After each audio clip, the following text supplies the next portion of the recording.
Hi guys, welcome back to the channel. FPL Consult here, and in today's video we have my Game Week 23 team selection. I had 3 free transfers going into Game Week 23 and I've used all of them. And I've also kind of nailed down the chip strategy that I want to go on, and I'll elaborate more on that in today's video as well. So if you guys do enjoy it and you find some use in today's video, please do drop a like, please do subscribe as well. And let's get on with the video. So we'll start off as usual, always reviewing the previous game week. So game week 22 has passed. It's been a while now. So just to quickly review, I am up to 47k in the world as of recording. And I scored 61 points in Game Week 22, giving me a relatively big green arrow as well. So hopefully this run can continue. And I think it's mainly because the differentials in my team have really paid off over the past few game weeks. And I think in general, that is also the strategy that I intend to use moving forward for the rest of the season, where we'll have a couple of template players, but I will try to have a couple of differentials here and there to try and increase the rank even further and try to differentiate myself. So for Game Week 22, 61 points for my team. If you look at who returned, the returns were mainly centered around 4 players because everyone else blanked. It was Lewis Hall, who I just brought in for William Saliba because Saliba is nursing a bit of a hamstring injury. That has paid off because Lewis Hall has gotten 4 points. He got an assist in the game that Newcastle played against Bournemouth, and then he went off before before Bournemouth scored more goals against Newcastle. So basically, he didn't get the points deductions for the goals conceded, or as many points deductions for goals conceded. Came away with 4 points. Happy enough with that. Robinson, clean sheet and 2 bonus points. Really liking the returns from him so far, but Fulham's fixtures moving forward do start to turn. But at least for this game week in 22, he comes away with 8 points. And then it's the story of Foden and Mateta. Now, I've gone on and on the past few weeks about how Foden and Mateta was a huge decision that I had to make a couple of weeks ago. And for it to turn out in the way it did, 100% has an element of luck involved in it. But at that point, it was a close call, and I'm just happy enough to have tended to the side of going with Foden and Mateta. Now, going for Foden over the past few game weeks has also caused me not to have Trent Alexander-Arnold, which has also been points that I've missed out on as well, right? So I think overall, working out if, for example, I had Trent in my team, I think I would have scored slightly lower. So I'm still happy enough to go for Foden plus Mateta, but Trent is definitely a player that is on the radar. I have to bring him in for this double that Liverpool will have in Game Week 24. And now in Game Week 23, Liverpool have Ipswich as well. So it's all about Liverpool players, but also about my chip strategy because I intend to use the assistant manager chip in Game Week 24. So I'll elaborate more on my future plans and also the transfers I've made in the next section. But for Game Week 22, this was how I did. Drop your scores down below as well. I'd be keen to know how you got on for Game Week 22. But for now, let's have a look at my Game Week 23 team. So for Game Week 23, this is how my team looks like. I've used all my 3 free transfers already and locked in the following moves that you see on the left-hand side of the screen. So I've brought in Trent, Mbumo, and Visser, and I've sold Rico Lewis, Foden, and Jackson. So let's break down these moves one by one. So let's speak about Trent first. Now, obviously, now is the start of a really good run for Liverpool. Liverpool players are being heavily transferred in this week, and Trent has always been for me a player that I didn't have in my team.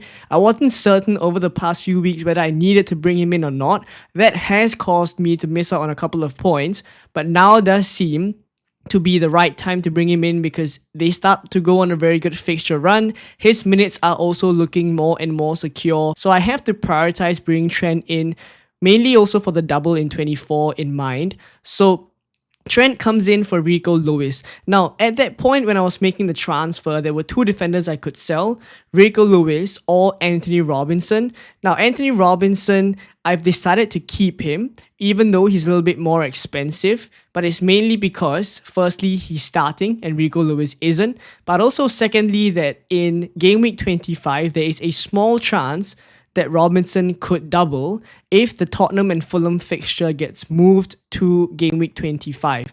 Now, that would depend on a couple of factors. Spurs will have to win Liverpool, or at least hold on to the 1-0 lead that they have in the EFL Cup and basically qualify for the finals, and also finish in the top 8 of the Europa League. So, based on those kind of factors, there is a small chance that this could happen. So I want to leave my team open to the possibility of having more doublers for double game week 25 if it happens. So I've kept Robinson here. That basically meant that I have to sell Lewis, which I have no qualms selling because minutes for him recently have not been good. And also fixtures moving forward are just looking very bad for Man City, who also aren't defending very well at the moment. So Rico Lewis out for Trent seemed like a very straightforward move.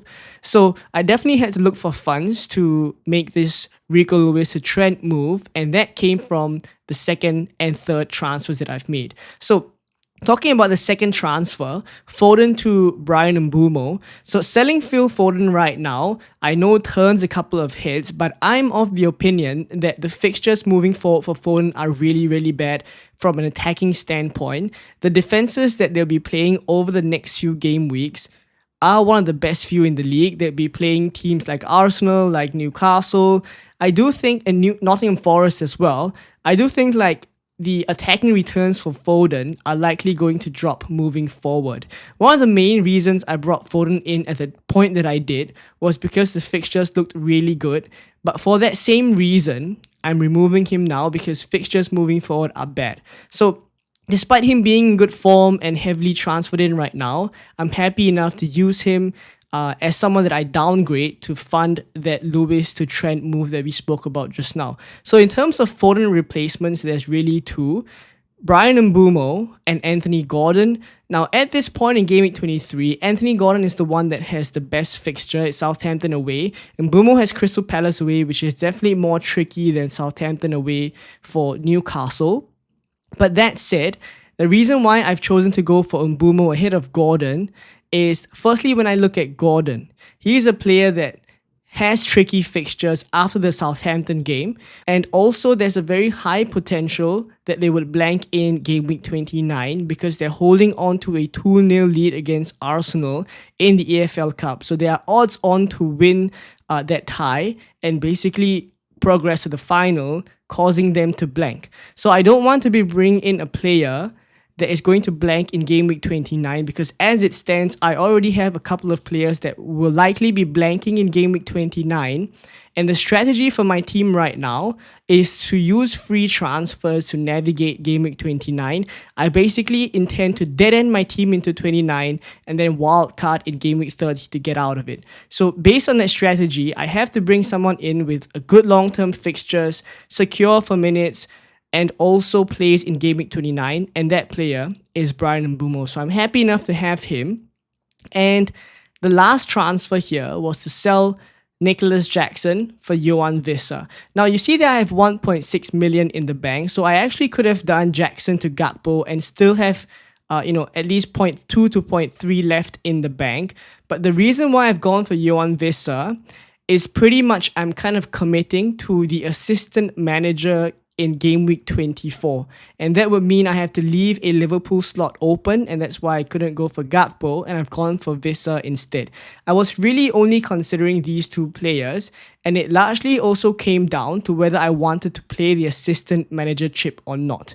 So as it stands, with me making this Wissa move, I've kind of showed my intent as well that I do plan to use the assistant manager chip in game week 24. Now, I know that this strategy is not for everyone, so I'm going to kind of talk through my reasons why, and if you feel like those reasons aren't strong enough for you to activate the assistant manager chip yourself and you want to save it for a later game week, that could very well work as well. But I'll talk through my thought process when I made my transfers, which essentially locked me into assistant manager game week 24. So I have my notes here. Firstly, the assistant manager chip in game week 24, for me, the biggest benefit is that later on when I wildcard in game week 30, I don't have to save 1.5 million in the bank to go out and buy someone like an Arne Slot. I basically can use all my money on the 15 players that I will be buying on my wildcard, and I can also use all the funds to make a bench that is pretty strong because there's a very high likelihood, or I would say 100% likelihood, that I'm going to bench boost after I wildcard. So I want to be in a spot where I can use all my funds in the team value that I've accumulated to build a strong squad overall. I don't want to be in a spot where I have to save 1.5 million just to get a manager. The second thing is also that my team right now, I do feel, is in a state where I can afford to focus on the assistant manager transfers. And what I mean by this is, you look on my bench, I have Ahmad and I also have Robinson. Say, for example, injuries crop up. I don't mind starting Ahmad. I don't mind starting Robinson. And I can focus the free transfers that I have moving forward, switching around someone like Arne Slot, for example, to potentially David Moyes against Manchester United in Game Week 26 if I want to play table bonus teams, or in Game Week 25 I could go for Fabian Hertzler against Chelsea. Those are transfers that I can prioritize now because based on how my team looks at this point, I don't see myself needing to use transfers on my 15 players at this point. Now, thirdly, I don't need to worry about expected minutes for Liverpool players. Now, I know at this point, Cody Gakpo seems pretty good for minutes, but at the same time, there are a lot of games that are going to happen during the double, right? Yes, they played Bournemouth and Everton, but in between that, there will be games for Liverpool, especially the Tottenham game, where Liverpool will have to overturn that 1-0 deficit in order for them to qualify for the finals of the AFL Cup. So I do think there will be games that Cody Gakpo will be playing in between the Bournemouth and Everton game. So maybe despite the minutes being pretty good in terms of predictions for him moving forward, you never know. And I'm not wishing injuries on any player, but these things could happen. So if I use the assistant manager chip, I pretty much remove all that risk for myself in going for assistant manager itself, where I don't have to kind of worry about injury specifically to any player because I'm buying into the team pretty much, right? So that's one of the other reasons. Now, fourthly, I will have one less Liverpool outfielder for blank game week 29. Why this is relevant is because Liverpool are odds on actually to qualify for the finals, in which case Liverpool and Aston Villa will be blanking in blank game week 29.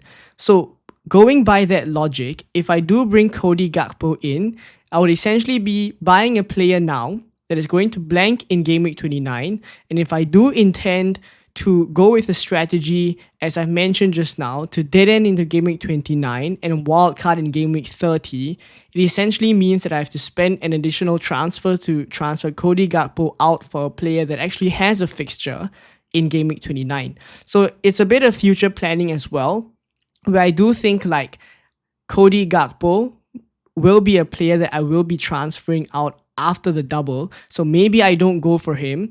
I try to cover him with the assistant manager chip to Arne Slot, and thereafter I don't have to spend a transfer to remove him when he blanks in 29. So that's the fourth point. Now, the fifth point is about the fixture matchups. So now in double game week 24, Liverpool will be playing Bournemouth away and Everton away. Now, I do not think that those are games that come across to me as games that Liverpool are going to score very heavily in which case, if you're buying into Cody Gakpo, yes, I know he's a great player, but I do think like Bournemouth are a decent enough defense. Right, defensively, they have shown themselves to be one of the top 5 defenses in the league this season. And based on current form as well, I think you would agree with me. So I don't think the Bournemouth game, especially away from home, is technically a very easy game from an attacking standpoint. And then you look at the Everton game, it's at Goodison Park. It's basically a Merseyside derby, and those are always tricky. So, long story short, I'm basically saying that I don't think there will be many goals, but I still do think like Liverpool will somehow find a win, maybe a 1-0 or 2-0 win, and that can be simply covered with Arne Slot. As compared to later down the line, let's say double game week 33, Liverpool, if they double in 33, will have Leicester and Aston Villa, and both will be home games. those are games that you expect Liverpool to score very highly in which case I don't mind having a third Liverpool attacker instead. So that's the fifth reason. And I think the sixth reason I kind of touched on just now is there is a small chance of a double game week in game week 25. That was the one where if Spurs do somehow qualify for the finals, if they hold on to the 1-0 lead, then basically Tottenham and Fulham will have a double in 25, in which case it would be a back-to-back double. Double game week 24 for Liverpool and Everton, double game week 25 for Spurs and Fulham, in which case I would already have the assistant manager chip active and I can switch to someone like a Postecoglou, or if I want to, I could also go to Marco Silva for Fulham. Right, so as for the double game week 25 kind of reason, that also kind of contradicts a little bit into the Liverpool blank game week in 29, because essentially if double game week 25 happens, it basically means that blank game week 29 will not be a blank for Liverpool players. So only either one could happen, but basically using the assistant manager chips just opens myself to different possibilities of being adaptable. And I think just to wrap up this whole discussion here, I do think like it's not for everyone. And if you don't feel like using the assistant manager chip now is what you want to do, that is perfectly fine as well. Right? So there's different ways to play the game, and I think that is why FPL is fun in the first place. There's different ways to navigate based on your own opinions of what's going to happen. So for now, I've gone for Yohan Wissa instead of Cody Gakpo as my Jackson replacement, with the thinking that I will be using the assistant manager chip in game week 24. Now, after I made the Yohan Wissa move, there has been some reports coming out about Nottingham Forest potentially wanting to go for Yohan Wissa, and they made a very low bid for him. So I do think as well there are other links for Forest, like Cunha is also someone that Forest are looking at, but there's also Chris Wood. So I don't really know if players like Cunha or Wissa would be very interested in a move to Nottingham Forest, but we'll see what happens there. But for now, because Wissa is already in my team and I've locked in the transfer, if somehow he does move to Nottingham Forest, for example, before the end of the transfer window, then maybe I transfer him out for Cody Gakpo by the time game week 24 comes around, right? And then I change my strategy. So I'm keeping it flexible here.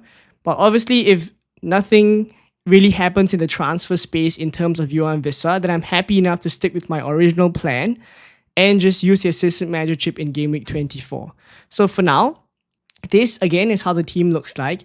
And really, outside of my 3 transfers that I've made, the fixtures for all my other players I'm very happy with, aside from maybe Cole Palmer against City, but City are shipping goals right now, so I really don't mind having Palmer. I've seen a couple of transfers out for him.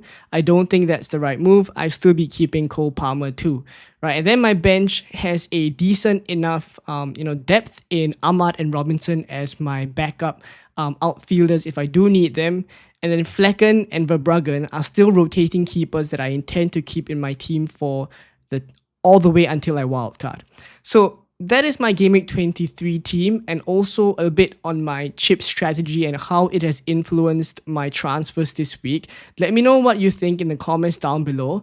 I'm fully aware that different people have differing opinions on the chip strategy that I'm on, and also in terms of transfers, who you guys would prioritize. So let me know your thoughts in the comments down below. Let's have a bit of a discussion. And let's have the final section of today's video, which is the captaincy algorithm. So for captaincy this week, I do think like there are actually 2 main candidates. It's Salah against Ipswich and Isak against Southampton. Palmer against City, the models have him to do quite well against City because the defense for Manchester City just has not been looking good. But that said, overall, for the algorithm, and for those who are new to it as well, it's basically a weighted average value of predicted points from different sources, and we weight these points according to how reliable the sources are. So Salah comes away with 7.65 algorithm points. He's the highest. He's also my captain. As it stands, the armband is on him. Isak is my vice captain for now, and I don't actually have it on Cole Palmer. But I think overall, if I don't look at the models and I just consider the fixture matchup, Ipswich just shipped 6 goals to Man City. Will they tighten up against Liverpool at Anfield? But is that going to be enough for the firepower that Liverpool have at Anfield? I do think like Salah is still going to have a field day there.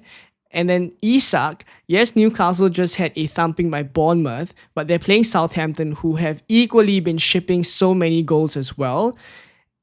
And it is at St. Mary's as well. It is away from home. So I guess in terms of the matchup, both are really good, which is why it's a tricky decision to have in Game Week 23. But what I would say is that I'm still leaning towards the home fixture for Salah when it is this close, right? So for those of you who are on Isak, let me know in the comments down below as well, and why you are kind of leaning towards Isak over Salah.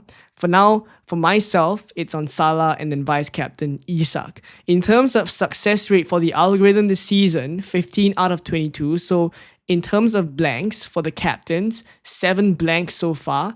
So I think overall, I'm happy enough for the algorithm that we just experimented this season to have a decent enough success rate. We'll obviously try to tweak the model according to the learnings that we've had this season for the captaincy algorithm next season. But basically right now, in terms of a new model that I'm experimenting, it's interesting to see that 15 out of the 22 game weeks so far is been successes. So we'll see how the algorithm does in game week 23. I side with the algorithm in terms of their top captaincy pick, but maybe for the second captaincy pick, I would have Isak above Palmer. But there we go for game week 23. Hopefully you enjoyed today's video and found some use in it. If you did, please do drop a like. Please do subscribe as well.